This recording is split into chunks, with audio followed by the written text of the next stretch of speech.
जय हिंद दोस्तों। आज यूपी पुलिस का इम्पोर्टेंट हिंदी का प्रश्न 37 प्रश्न लेकर आए हैं जो मॉडल पेपर पर आधारित है।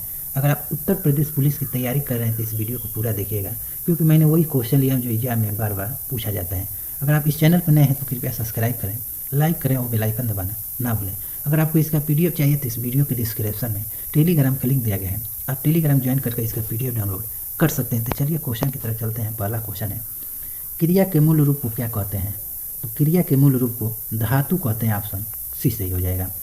जिस शब्द के द्वारा किसी कार्य के करने या होने का बोध होता है उसे क्रिया कहते हैं। संस्कृत में क्रिया रूप को धातु कहते हैं। तो इसकी परिभाषा भी आप लोग याद रखिएगा, क्योंकि एग्जाम में परिभाषा भी पूछ लेता है। नेक्स्ट क्वेश्चन है, भाषा विज्ञान की दृष्टि से उ किस प्रकार का स्वर है? तो उ पश्चात संवृत स्वर है। ऑप्शन बी सही हो जाएगा। निम्नलिखित में से कौन सा संधि विच्छेद सही नहीं है? अभि प्लस से ये तो सही है, राम प्लस अयन ये भी सही है, वी प्लस सम ये भी सही है, लेकिन नी प्लस चन ये सही नहीं है। तो ऑप्शन डी सही हो जाएगा। संधि किए गए शब्दों को अलग अलग करके पहले की तरह करना ही संधि विच्छेद कहलाता है। अर्थात जब दो शब्द आपस में मिलकर कोई तीसरा शब्द बनाती है तब जो परिवर्तन होता है उसे संधि कहते हैं। उदाहरण, हिमालय इज इक्वल टू हिम प्लस आलय, सत प्लस आनंद मिलकर होता है सदानंद। देशभक्ति में समास है, तो देशभक्ति में समास तत्पुरुष समास है। ऑप्शन सी सही हो जाएगा। और यह क्वेश्चन यूपी पुलिस में पूछा गया है 2018 में। जिस समास में उत्तर पद प्रधान हो तथा समास करने के उपरंत विभक्ति कारक चिन्ह का लेप हो उसे तत्पुरुष समास कहते हैं। रेखांकित शब्द के लिए एक शब्द छांटिए। सरिता कम खाती है, तो अल्पहारी हो जाएगा। ऑप्शन ए सही हो जाएगा। अल्पहारी का अर्थ होता है बहुत कम या थोड़ा भोजन करने वाला। निम्नलिखित में से कौन सा शब्द दोनों वचनों में समास रहता है? तो दोनों वचनों में समास सरसों रहता है। ऑप्शन ए सही हो जाएगा। देश का पहला राष्ट्रीय हिंदी संग्रहालय कहाँ स्थापित किया जा रहा है? तो पहला राष्ट्रीय हिंदी संग्रहालय आगरा उत्तर प्रदेश में किया जा रहा है। ऑप्शन ए सही हो जाएगा। और आगरा यमुना नदी के तट पर स्थित है। और आगरा शहर की स्थापना 1504 में सिकंदर लोदी ने किया था। पटना यह बिहार की राजधानी है। हिंदी में आशु लिपि के जन्मदाता कौन है? तो आशु लिपि के जन्मदाता राधे लाल द्विवेदी हैं। ऑप्शन बी सही हो जाएगा। संपूर्ण क्रांति का नारा जयप्रकाश नारायण ने दिया था। और जयप्रकाश नारायण अंतर्राष्ट्रीय हवाई अड्डा बिहार की राजधानी पटना में स्थित है। हिंदी भाषा की पहली प्रकाशित किताब कौन सी है? तो लाल लाल की प्रेम सागर है। ऑप्शन डी सही हो जाएगा। तो एग्जाम में पूछा जाता है कि पंचतंत्र किसकी पुस्तक है? तो विश्वगुप्त की पुस्तक है।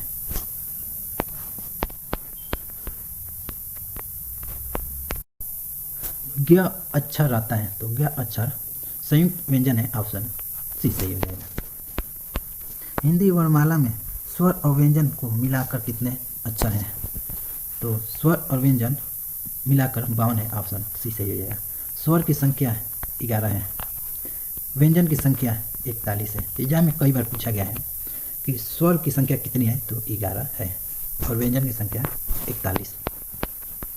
काला अक्षर भैंस बराबर का अर्थ है, तो इसका अर्थ होता है अनपढ़ हो रहा है, यानी पढ़ा लिखा ना होना। ऑप्शन सी सही हो जाएगा। तरौड़ी का पर्यायवाची शब्द है, तो तरौड़ी का पर्यायवाची नदी होता है। ऑप्शन डी सही हो जाएगा। वकील किस भाषा का शब्द है? तो वकील अरबी भाषा का शब्द है। ऑप्शन बी सही हो जाएगा। अरबी भाषा का शब्द है।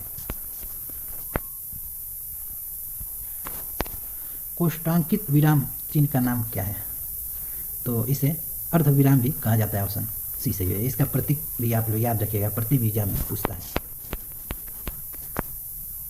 बिना विचारे जब काम होगा कभी ना अच्छा परिणाम होगा। प्रस्तुत पंक्तियों में कौन सा छंद है? तो इसमें उपेंद्र व्रजास छंद है। ऑप्शन डी सही हो जाएगा।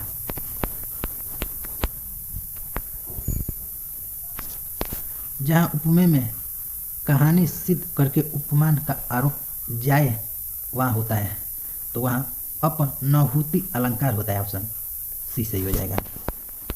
अपनहुति शब्द का अर्थ छिपाओ या छिपाना होता है। जब किसी सच्ची बात अथवा वस्तु को छिपाकर उसके स्थान पर किसी झूठी वस्तु की स्थापना की जाती है तो वहाँ पर अपनहुति अलंकार होता है। यह अलंकार उभया अलंकार का भी एक अंग है। एक प्रतिभा संपन्न छात्र का विशेषण है, तो मेधावी हो जाएगा। ऑप्शन बी से। ये क्वेश्चन कई एग्जाम में पूछा जा चुका है। तद्भव और तत्सम कौन शामिल है? लौंग लवंग ये तो सही है। आत अंत्र ये भी सही है। लुनाई लावण्यता ये भी सही है, लेकिन आयसु आदेश ये सही नहीं है, तो ऑप्शन डी सही हो जाएगा। निम्नलिखित में से कौन सा युग्म सही सुमेलित नहीं है? ओझा उपाध्याय तो सही है। कपास करपट ये सुमेलित नहीं होता, ऑप्शन बी सही है। कपास के जगह ऊन रहता, ऊन तो सही हो जाता है, लेकिन करपट का अर्थ होता है कपड़ा। आचार शब्द किस भाषा से आकर हिंदी में प्रयुक्त हुआ है? तो आचार्य पुर्तगाली से हुआ है, ऑप्शन ए सही हो जाएगा। हिंदी का प्रथम एकांकित कौन सा है? तो प्रथम एकांकी एक घूंट है, ऑप्शन डी सही हो जाएगा। एक घूंट। अचेतन शब्द का विलोम शब्द कौन सा है? तो अचेतन शब्द का विलोम शब्द चेतन होता है, ऑप्शन सी सही हो जाएगा। तो एग्जाम में इसका उल्टा भी पूछता है कि चेतन का विलोम शब्द क्या होता है? तो अचेतन होता है। बंगरू किस उपभाषा वर्ग की बोली है? तो यह पश्चिमी हिंदी की बोली है, ऑप्शन ए सही हो जाएगा। भारतीय संविधान के किस अनुच्छेद के अंतर्गत हिंदी को शासकीय भाषा घोषित किया गया है? तो 343 के तहत किया गया है, ऑप्शन सी सही हो जाएगा। और संविधान का जनक डॉक्टर भीमराव अम्बेडकर को कहा जाता है। लालटेन शब्द निम्न वर्गों से किस वर्ग में आता है? तो लालटेन या विदेशज वर्ग में आता है, ऑप्शन डी सही हो जाएगा। निम्नलिखित विकल्पों में से कौन सा शब्द उदार का विलोम है? तो उदार का विलोम अनुदार है, ऑप्शन सी सही हो जाएगा। छंद का सर्वप्रथम उल्लेख कहाँ मिलता है? तो छंद का सर्वप्रथम उल्लेख ऋग्वेद में मिलता है, ऑप्शन ए सही हो जाएगा। और सबसे पुराना वेद ऋग्वेद है। ऋग्वेद की संख्या 4 है। वाक्य में प्रयुक्त अक्षरों की संख्या एवं क्रम, मात्रा, गणना तथा यति गति से समृद्ध विशिष्ट नियमों से नियोजित पद रचना छंद कहलाती है। छंदस शब्द छद धातु से बना है। एग्जाम में कई बार पूछता है कि छंदस शब्द किस धातु से बना है? तो छद धातु से बना है। पापड़ बेलना का अर्थ है, तो इसका अर्थ होता है मुसीबत उठाना, ऑप्शन बी सही हो जाएगा। मुसीबत उठाना। निम्नलिखित में से त्रुटि को उपवर्णों में व्यवस्थित त्रुटियों की श्रेणी के तहत वर्गीकृत किया जाता है, तो सकट त्रुटियां द्वारा किया जाता है, ऑप्शन सी सही हो जाएगा। यह क्वेश्चन यूपी पीसीएल जेई फरवरी 2018 से में क्वेश्चन पूछा गया है। अज्ञान का तद्भव शब्द चुनिए। तो अज्ञान का तद्भव होता है अनजान, ऑप्शन बी सही हो जाएगा। अजान होता है, सॉरी, अज्ञान का तद्भव अजान होता है। जो शब्द संस्कृत से आए हैं परंतु कुछ रूप परिवर्तन के बाद हिंदी भाषा में स्वीकार हुए हैं, उन्हें तद्भव शब्द कहते हैं। जैसे काम को कर्म भी कहा जाता है, माँ को माता भी कहा जाता है। जो अव्यय वाक्य में किसी शब्द के बाद लगाकर उसे विशेषण बल प्रदान करते हैं उन्हें कहते हैं, तो उन्हें निपात कहते हैं, ऑप्शन बी सही हो जाएगा। निपात। कोई भी शब्द को बल लगाकर बोलने को उसे निपात कहते हैं। जैसे राम जाता है, तो इसमें जो बल लग रहा है उसे निपात कहते हैं। जो व्याकरण जानता है, एक शब्द के क्रम में सही विकल्प चुनिए। तो सही विकल्प व्याकरण होता है, ऑप्शन सी सही हो जाएगा। शुद्ध वर्तनी वाले शब्द का चयन कीजिए। तो शुद्ध वर्तनी अंत्याक्षरी हो जाएगा, ऑप्शन सी सही है। सही लिखा है अंत्याक्षरी। वाजाल का संधि विच्छेद होगा, तो वाजाल का संधि विच्छेद वा प्लस जाल होगा, ऑप्शन ए सही हो जाएगा। य र ल व व्यंजनों को कहते हैं, तो इसे अंतःस्थल व्यंजन कहते हैं, ऑप्शन बी सही हो जाएगा। और स्पर्श व्यंजन क से म तक कुल व्यंजन 25 है, और स्पर्श व्यंजन की संख्या 25 होता है, 25 होता है स्पर्श व्यंजन की संख्या। क से म तक जो व्यंजन है उसे स्पर्श व्यंजन कहते हैं। ऊष्मा व्यंजन की संख्या 4 है, तो इसे भी आप याद रखिएगा।